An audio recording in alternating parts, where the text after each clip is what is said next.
Galerinha do xadrez, tudo beleza? Anatoly Karpov, Anatolia Karpova, é conhecido aí por ter um estilo de xadrez posicional, né? Um estilo de sutilezas, de manobras e tudo mais. Nem é apreciado por muita gente. Ao mesmo tempo, é paradoxal, as opiniões sobre Karpov são paradoxais. Uma pessoa fala, eu não gosto de ver isso, ou fala, meu, ele é o melhor da história.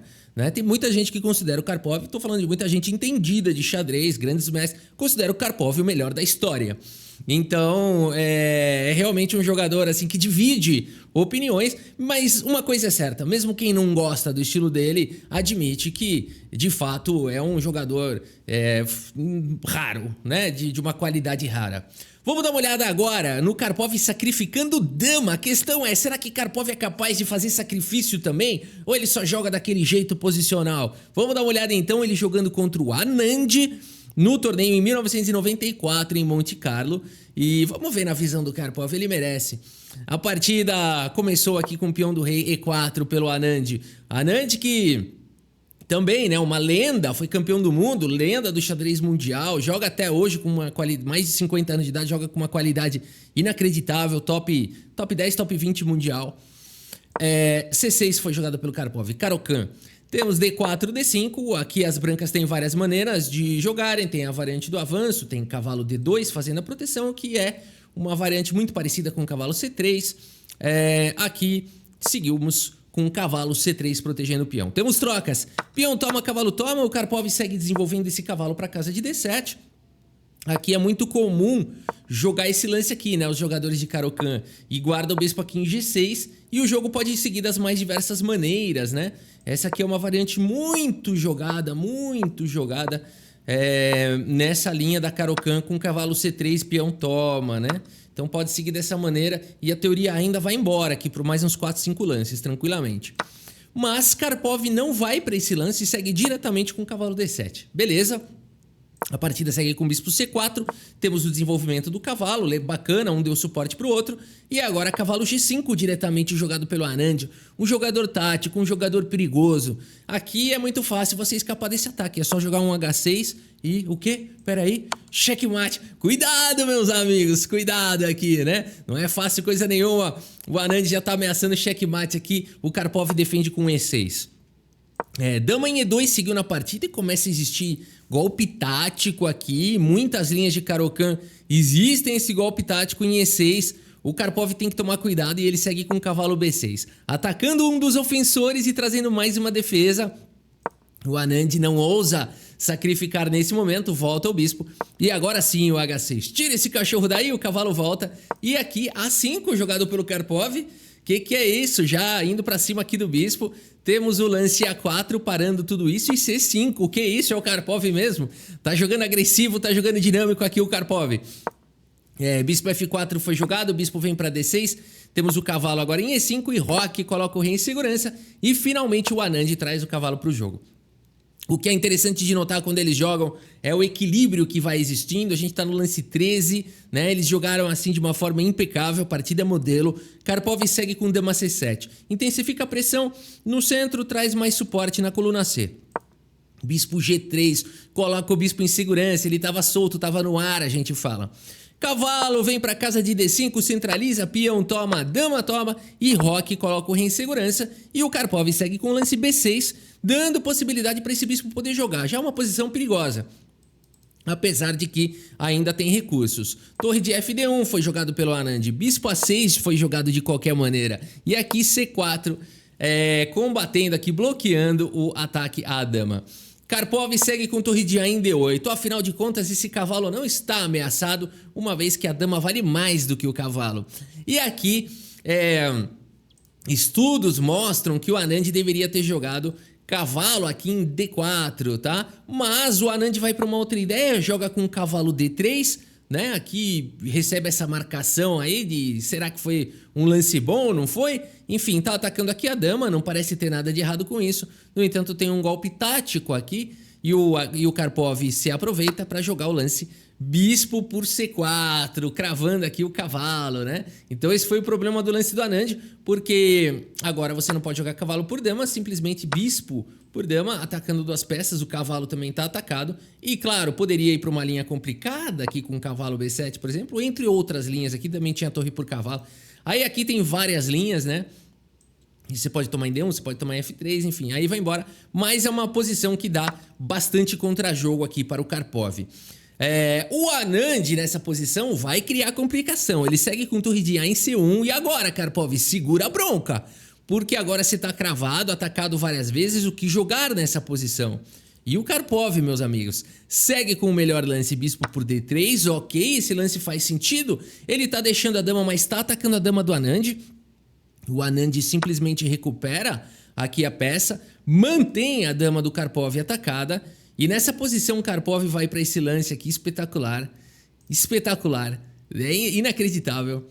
Cavalo em F4 aqui. Você fala, beleza, ele tá atacando a dama, legal, mas é só tomar esse cavalo. E o Anand faz o seguinte, ele poderia de fato tomar, mas o Anand prefere jogar aqui com dama em F1 e mantém aí. Mas o que está acontecendo? Se bispo por F4, a ideia do Karpov seria recapturar mesmo em F4, deixar a dama aqui, afinal de contas ele está capturando a dama aqui em D3, que sequência bacana, né? E aqui no final das contas o Karpov tem um peão a mais, né? Se dá para vencer com esse peão a mais eu não sei, mas as brancas teriam que tentar lutar por um empate. Então muito legal aqui esse lance do Karpov. O Anand mantém a dama no jogo e o Karpov coloca a dama em segurança. Dama em B4, trazendo mais uma proteção para o cavalo. Cavalo D4 foi jogado pelo Anand, bispo em E5, coloca uma pressão enorme para cima do cavalo. Muita peça atacando o cavalo. E aqui torre C4 foi jogado pelo Anand. E nessa posição, meus amigos, Karpov tá inspirado nesse dia, tá jogando agressivo. Nem parece o Karpov aqui de todo dia, né? Mas a precisão é a mesma, né? Uma precisão absurda do Karpov. Só lance, assim, altamente calculado e estudado, né? O Karpov é o mestre do cálculo, da precisão. Ele segue aqui com torre por cavalo, deixando a dama aqui, o Karpov. Que é isso, meus amigos? Aqui seguimos com torre toma. Torre toma, e agora o Karpov conseguiu uma peça e uma torre pela dama, tem um bispo atacado, a partida segue com bispo C4 e agora o bispo fica protegido, e aqui o Karpov segue capturando mais um peão, poderia ser o de B2, prefere capturar o de A4 e vai tentar jogar com essa maioria de 2 contra 1 aqui na ala da dama, e esse peão já é um alvo aqui. Vamos ver como segue. B3 coloca o peão em segurança. A torre atacada volta para B4, dando suporte para o avanço do peão. O Karpov quer criar um peão passado. Dama em E1 foi jogado, atacando a torre, não permitindo o avanço do peão. Bispo B8 agora jogado pelo Karpov. Agora virou Karpov, né? Aqui o bispo tá atacado. De fato, você poderia jogar um bispo C7, mas o Karpov aqui, ele vai pro lance cirúrgico aqui da posição bispo B8. Temos bispo por F4, bispo por F4 e agora G3 ataca o bispo. E o bispo volta para casa de B8 aqui, o lance do Karpov.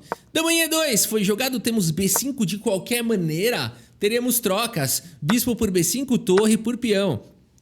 E agora, torre em A1, atacando este peão indefeso aqui na coluna A. E o Karpov traz a torre para o jogo. Que ideia é essa?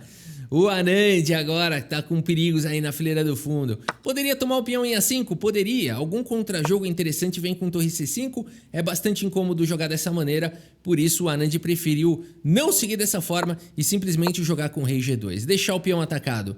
Karpov segue com torre C5 de qualquer maneira, o bispo volta em segurança. E aqui torre B4. O peão está defendido e a torre dando suporte para o peão avançar. Dama D2, o peão não pode subir, senão a torre cai. Bispo D6 vem dar suporte para essa torre de uma maneira indireta. Temos torre C1 propondo trocas. Torre toma, dama toma. E aqui o que jogar nessa posição... Bispo F8, bispo B8, bispo F8, isso aqui é muito Karpov e são os melhores lances da posição. O cara tem um entendimento absurdo. Essa partida ele tá jogando de maneira tática, mas sem deixar a assinatura posicional, né, do Karpov. Bispo F8 aqui realmente traz uma harmonia impecável, não tem nenhuma peça solta, a não ser esse peão aqui no momento, é a única peça vulnerável. Por isso o Anand vai para cima do peão, dama C7 foi jogado, A4. E agora, de fato, não tem nenhuma peça em defesa, né? E a partida seguiu com dama em A7. E agora, Karpov? Karpov segue com o cavalo D5. Todas as peças sempre se protegendo. Uma harmonia absurda. Bispo C2 foi jogado, o cavalo vem para casa de C3. Karpov vai indo para cima. Aqui nós temos o lance dama C7, é tido como uma imprecisão, dizem que dama em E3 poderia ter sido ligeiramente melhor. O fato é que o cavalo está atacado, cavalo em E4 foi jogado, propondo trocas, e aqui dama em A5 foi jogado pelo Anand, colocando pressão aqui para cima do Karpov, e A3 foi jogado de qualquer maneira, esse peão vai disparando, que lance é esse? Dama por A3 jogado pelo Anand. E agora o Karpov dá uma de Paul Morphy aqui, segue com o cavalo por F2, meus amigos. Que maluquice é essa? O Anand aceita aqui. Na verdade, talvez o melhor fosse tirar a dama aqui da mira do bispo, mas o Anand, claro, viu o que vai acontecer, mas ele preferiu. Ele falou, eu consigo jogar esse final com bispos de cores opostas. Vamos ver o que acontece. Rei por cavalo foi jogado pelo Anand. Karpov segue com torre em F4. Esse lance aqui sacrifica mais uma peça, mas agora o Karpov conseguiu a dama de volta. A partida segue com peão toma, bispo toma. Vamos para esse final com 2 peões a mais. No entanto, são bispos de cores opostas. Não exatamente é muito fácil vencer esse final. Na verdade, os computadores dão essa posição aqui como equilibrada, né? Vamos ver a grande luta. Vamos ver a técnica aqui do Karpov, né? Temos 3 peões contra 1. Será que dá pra ganhar isso? A gente ainda não tem table base aqui, né? 2, 4, 6, 8. Não. Se tivesse 7 peças, a gente já teria o veredito, que não é nem mais cálculo, já é árvore até o resultado, né? Vamos lá, vamos seguindo aqui, que são as table bases, né? Vamos seguindo aqui, ó, o Karpov, cara, é uma manobra muito difícil de fazer esse final contra o Anand ainda, é um negócio impossível. E quando começa a dar lag, assim, na movimentação das peças, é porque realmente a partida já passou do lance 60, né? A partida é longa pra caramba, mas a gente vai vendo aqui, ó, realmente tem que esperar pelo erro do adversário, né? Aqui o Anand ele vai tentando até que esse momento chega. O Anand aqui vai pra esse lance errado, vai pra confusão. Bastaria ele fazer algum outro lance do tipo bispo C6 ou bispo... Será que esse daqui não pode? Bispo C8? Até bispo C8 pode. Então aqui ele teria que movimentar o bispo, né? Mas depois de rei H6 o Anand se emociona. Joga o lance rei F4 e agora as pretas têm a possibilidade de vencer. Cai o peão de H4, é verdade, mas a ideia do Anand tem justificativa essa ideia do Anand. Olha só o que acontece. Esse final é espetacular, é uma aula, é uma lição para nunca mais esquecer. Os jogadores um pouco mais adiantados no xadrez podem estar entendendo aqui já a ideia do Anand. O Anand não ia fazer uma capivarada à toa. Na verdade, a ideia dele é que depois de bispo por H4, aqui existe um tema da casa fria, canto frio. Significa o quê, Rafa, exatamente? Que o Anand pode sacrificar o bispo no peão, capturar esses 2 peões e vai cair num final onde as pretas não podem ganhar tecnicamente ou teoricamente, porque a casa de promoção não é a mesma casa da cor do bispo. Mas nessa posição, será que é bem assim? O Anand captura o peão. O Karpov fala, primeiro bispo aqui em G3. Olha, vamos entender, isso aqui esse final é maravilhoso. De fato, se peão toma e rei toma, isso é empate, ok? Rafa, não tô entendendo como é que um rei, um bispo e um peão contra o rei é empatado. Não tem como você forçar aqui. Se você quiser abrir caminho para o peão avançar, simplesmente você vai trazer o rei para casa, né, de promoção em tempo.